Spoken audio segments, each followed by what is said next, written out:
তৃতীয় শ্রেণীর গণিত আমরা শিখব গুণ। এই অধ্যায় থেকে সেশন 1 নম্বর সেশনে আমরা শিখব 1 থেকে 10 পর্যন্ত গুণের নাম তার অনুশীলন করে।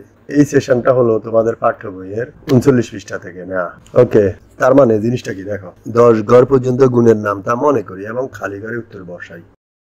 ওকে, এই আইডিয়াটা একটু দেখে খেয়াল করো। এই পাঁচটা, এই যে এই বরাবরের পাঁচটা হলো গুণক আর এই বরাবরের পাঁচটা হলো গুণ্য। তার মানে তুমি যদি কোনো সংখ্যাকে কোনো সংখ্যা দ্বারা গুণ করো, অর্থাৎ যে সংখ্যাটাকে গুণ করবা সেটা ধরো এর নামটা, 1-এর নামটা, 2-এর নামটা, 3-এর নামটা, 4-এর নামটা, এইভাবে। বা এই সংখ্যাটা উপর নিচে হলে উপরে থাকবে আর সামনাসামনি হলে এটা সামনে থাকবে, আগে থাকবে। আর গুণ্য কোথায় থাকবে? গুণ্য উপর নিচে হলে নিচে থাকবে আর সামনাসামনি হলে পরে থাকবে। ওকে, গুণ্য। তার মানে 1-এর নামটা আর গুণ্য মানে কয়বার, 2-এর নামটা এই যে কয়বার করে, 3-এর নামটা কয়বার করে, তুমি যেভাবে চিন্তা করো। ওকে, 1-এর নামটা এই যে একবার, একে 1-এর নামটা 2 বার 2, 1-এর নামটা 3 বার 3, এইভাবে। 1-এর নামটা 4 বার 4, এইভাবে তুমি সবগুলা দেখবা। হ্যাঁ, ওকে। এবার খেয়াল করো 2-এর নামটা 1 বার 2, 2-এ 1-এ 2, 2-এর নামটা 2 বার 2 দুগুণা 4, 2-এর নামটা 3 বার 3 দুগুণা 6, 2-এর নামটা 4 বার, তার মানে 2 4 4 দুগুণা 8, এখানে 8 বসবে। এইভাবে তুমি যত জায়গায় খালি ঘর আছে সবগুলা পূরণ করবা এই টেকনিকে।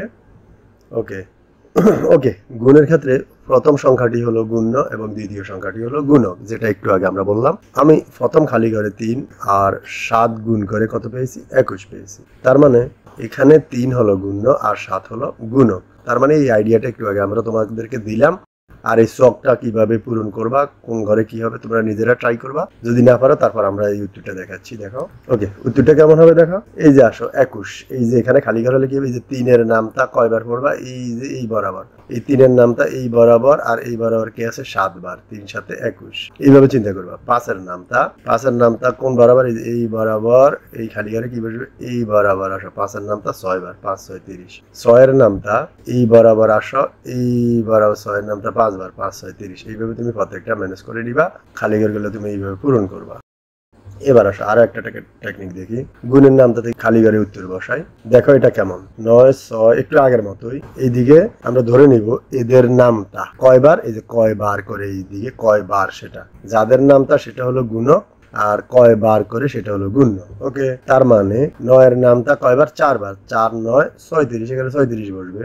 9-এর নামটা 2 বার, এই যে 9 দুগুণা 18, এইভাবে। 6-এর নামটা 4 বার, 4 6 24। 6-এর নামটা 2 বার, 6 দুগুণা 12, এখানে 12। এইভাবে সবগুলা লেখা আছে, তুমি বাকিগুলা নিজে নিজে এই সমাধানটা করবা। ওকে, ধন্যবাদ প্রিয় শিক্ষার্থীবৃন্দ। আমাদের লেসনটা আজকে এই পর্যন্ত, পরবর্তী ক্লাসটা দেখার আমন্ত্রণ জানিয়ে আজকে এই পর্যন্ত শেষ করলাম। ওকে।